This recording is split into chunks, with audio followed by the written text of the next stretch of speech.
We're heading over to help with a eviction.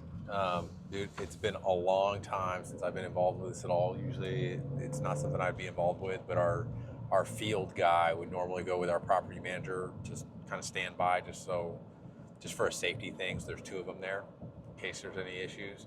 Our field guy's out for military training right now and nobody else was able to go. So I'm going to go over there and just make sure to have a second person with a property manager. It's an eviction situation, so somebody hadn't paid rent. 3-day notice was served, that expired. We actually did the whole eviction process, try to work with people, give them the time, but it was like, I'm going to pay next week, and we notified them. The sheriff notified them that he was going to be locked out of the house in a week. Still didn't pay, and didn't move his stuff out. So the sheriff came, locked him out. Basically, I don't think he's home, but locked him out of the house. We changed the locks. We have to give him a time within a week after that lockout to come back and move all of his stuff out. And so that's what we're heading to do right now. So he's already been moved out. He's no longer lives there. He's no longer a resident. He can't stay, but we're going to give him a reasonable amount of time to move all of his stuff out of the unit. So the sheriffs wouldn't be there unless there was some kind of problem. Everything's going to be fine. It'll be amicable, but we always send 2 people just in case it's not. For any reason, if it wasn't amicable, we'll stop immediately and have the police come out. In your experience, do people usually show up like prepared with a moving truck and like family or friends?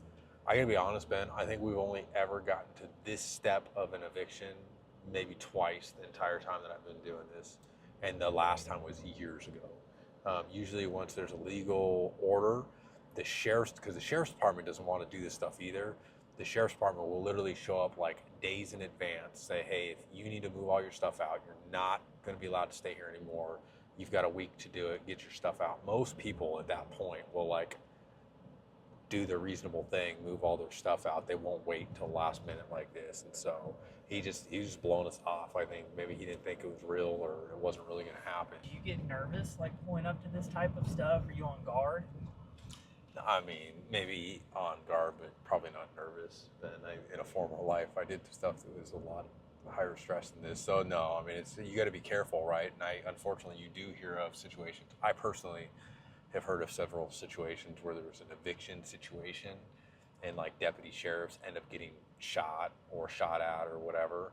And so it's not something you'd want to take lightly, and that's why we're always extra cautious and we send extra people, and it's not worth causing a big scene over, but no, not necessarily nervous about it. I'd be nervous about my property management employee coming out here by themselves. I wouldn't be okay with that. Well, he says later, but I think we're going to give him a few minutes to show up and just move all of the stuff into the front yard, and then we'll pay somebody to come out here and just move it all into the front yard. Probably give him a day to pick it up before we trash it all out. But like I said, this guy said, I don't know, probably 30 times he's going to pay rent, never paid rent. So it's hard to believe that when he says he's going to show up to clean out the unit that he's actually going to do that. So we'll see. Chase, what happens, like, do people ever just not get their stuff? Oh yeah, all the time. We have another one going on right now where we just started the eviction, and he literally just sent us a message saying, I'm not coming to get anything. Just go ahead and trash it all out. And it's like a unit completely full of furnishing and kitchen stuff. And so we may see if we can like donate. If there's nice stuff in there, donate it, but they're literally not going to come and get it. So we got to trash it all out. And again, if we have to pay to trash it out, we'll end up charging them it's part of the move out statement. So it's just very low responsibility, unfortunately. New development. I went in the backyard just to see if the back door was unlocked because we couldn't get in the unit. The person's a no-show. And there was something weird going on in the closet in the back. Like it looked like insulation had fallen out. And then I got charged by what I think was a pit bull, and he tagged me on the calf. I was like, bro, you want to do this? And we just kind of stood off, and Chase came back there and helped me out of the backyard. This guy was made to leave a week ago. We know he had a dog, and he was told to come and get his dog that night. Unfortunately, this guy probably abandoned this dog, and the dog's probably been back there for a week without food and water. And so it's hard to blame the dog. It's definitely the tenant's fault. And so I've got the police coming. We're going to attempt to press charges for animal cruelty. and then have animal control take the dog. But again, we're not gonna wait around for this guy, so we're just gonna get somebody down here, get all this crap moved out and thrown away.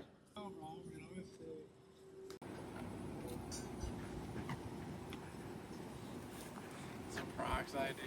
Maybe some antibacterial. It's gonna be more of an exciting YouTube video than we expected. That spiraled out of control really quickly. We got there. The guy was supposed to be there at 2 to move out. When I got there, he wasn't there, so I checked back with our team, and they said that he sent a message saying that he couldn't get the U-Haul truck until later tomorrow. That 7 days had already expired, so like we were gonna trash out his stuff today. You unfortunately walked into the backyard to see if the back door was unlocked and got charged and then bit by a dog. Unfortunately, this guy, we knew he had a dog that was in the backyard. Last Wednesday when he was evicted, we told him he needed to come that night and remove his dog. It looks like, unfortunately, this guy just left his dog in the backyard, probably with no food or water this entire time. So it's not the dog's fault. It would make sense that he'd be aggressive. If I didn't eat for a week straight, I'd probably be pissed off too. But unfortunately, you got bit, and so not really your fault either. So unfortunate situation, but the time of us being patient is far gone. So we've got somebody going over there. We're literally just going to remove all of his crap. It'll get put by the street. He'll have until tomorrow to collect it from the side of the street, and we'll haul it off to the dumps. We're also going to attempt to press charges for animal cruelty since he left that dog with no food or water in the backyard like that for a week. I'm hoping that the city of Little Rock, the police department will press charges, or the DO press charges against them, and animal control come pick up the dog.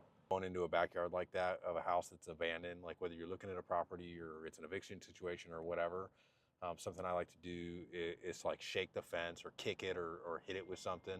If there is a dog, especially an aggressive dog like that, it's going to start barking immediately, so give you some notice. I'll even do it sometimes when I'm going into houses if they're abandoned, not necessarily for dogs, but like if there's somebody in there, it's like I want them to know I'm coming in the house so that I don't startle them and cause like a dangerous situation. So not saying you did anything wrong. I probably would have walked in the backyard the same way. I would have never expected a dog to be back there. But had you kicked or shaken the fence a little bit, made some noise before you walked back there, you may have had a little bit of a heads up that there was not so friendly dog back there. In honor of Ben's serious calf wound, please like, subscribe, and follow along. We appreciate it.